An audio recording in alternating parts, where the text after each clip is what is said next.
Welcome back. President Mahinda Rajapaksa opened the newly reconstructed Kandy Mahayangana 18 Bend Road this morning.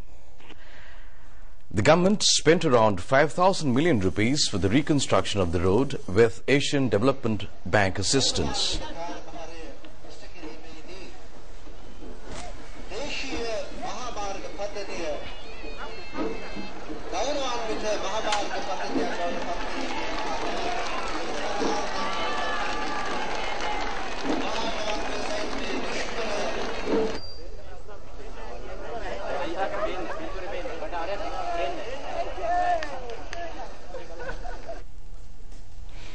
"18 Bend is a difficult area on a main road in this country. It took 4 hours for a motorist to travel from Kandy to Mahayangana in the past. The reason for accidents on this road was the large rocks, dangerous inclines and hair bends. A motorist can travel from Kandy to Mahayangana on the newly reconstructed road within 3 hours. The distance of the road is 77 kilometers. The stretch of road from Udatanna in Kandy to Mahayangana has been widened. New technology was used to minimize accidents on the shortest route connecting Sri Lanka's eastern province with other provinces. The government has provided compensation amounting to 70 million rupees to the people who lost their lands and property, making way for the road reconstruction process. 2 observation posts were also built in close proximity to the road. The President also inspected the modernization work. Addressing the gathering, President Rajapaksa pointed out that the country's development process should be continued for the benefit of future generations. He pledged to continue development activities, protecting culture and ethics. He added that those days the people had to write their last will before proceeding on this road. This was stated by the prelate in his speech. He said that motorists had to face great difficulties when travelling on this road. Sometimes they had to reverse the vehicle before taking the bend. The President says that he does not believe in reversing the journey and that he always moves forward. He said that it is essential to build a new world for the young generation of the country. There should be no mistakes when developing the country. Children in villages have the right to enjoy the same benefits given to the children of Colombo. This is our responsibility, the President said. He noted that the objective is to improve the wealth, health and power of the people.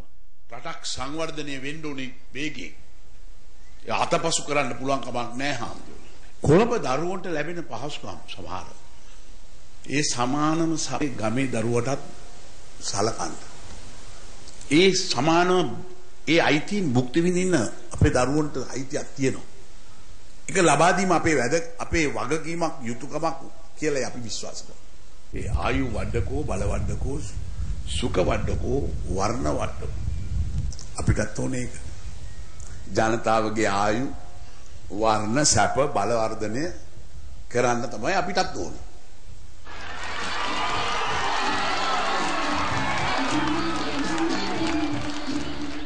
The President presented prizes to school children who won the wall painting competition on the 18 Bend New Road. A special memento was presented to the President by the people of Central Province for implementing massive development projects in the country and completion of the 18 Bend Road reconstruction.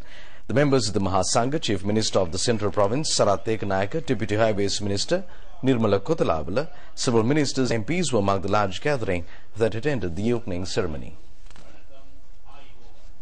On to other news at home. Sri Lanka is to export corn for the first time. Taiwan and Canada have expressed willingness to purchase corn from Sri Lanka. The annual requirement of corn for local consumption is 180,000 metric tons. However, the country has received a harvest of 200,000 metric tons of corn during the Maha season alone. A bumper harvest is expected in the next Yala season. Anuradhapura, Nochiagama, Galimbidunuwewa, Horopatana areas have been recorded as the highest harvest of corn. Addressing a ceremony at Konakumawala village in Anuradhapura, Minister Mahinda Abeyewardena said that 50,000 metric tons of corn will be exported under the first stage. The ceremony was organized to distribute kitchen utensils worth 2 million rupees among 200 families in the area. Minister Tissa Karliadda and MP Nama Rajapaksa graced the occasion. The government decides to impose stringent regulations relating to artifact conservation. A senior official of the Archaeological Department said that the aim is to combat robberies of artifacts being expanded rapidly in several areas in the island. Illicit excavations at places of archaeological value, disfiguring of artifacts, and robberies were reported during the past few months. Several historic monuments in forest areas have become targets of treasure hunters. 93 such incidents were reported during the past 4 months. The Commissioner General of Archaeology, Dr. Senna Disanayake, says that this is a 30% increase compared to statistics of last year. Several places of archaeological value and artifacts in various areas in the island are facing a threat due to treasure hunting. He noted that stringent legal action will be taken to combat this national crime. The World Buddhist Congress Summit will be held at Nelumpokunama in the Rajapaksa Theatre on the 8th of this month. Buddhist priests of 29 countries will participate in this year's Congress. The aim of the Buddhist Congress Summit is to build world peace and amity among nations in the 2600th Sri Sambuddhatva Jayanti year. India, China, Korea, Thailand and several other countries will be represented at the summit. A delegation of Buddhist priests headed by the Chief Sanghanayaka of Indonesia, the Venerable Cittagettu Thera, arrived in the island yesterday evening. Presidential Advisor on International Religious Affairs, the Venerable Bodhagama Chandima Thera, is the chief organizer of the Buddhist Congress.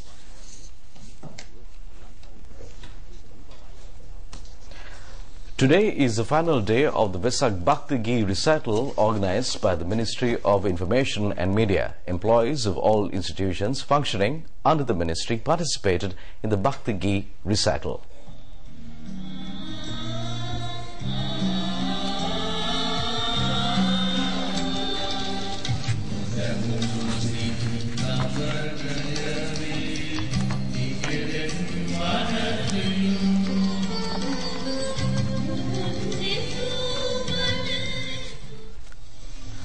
Foreign news is next.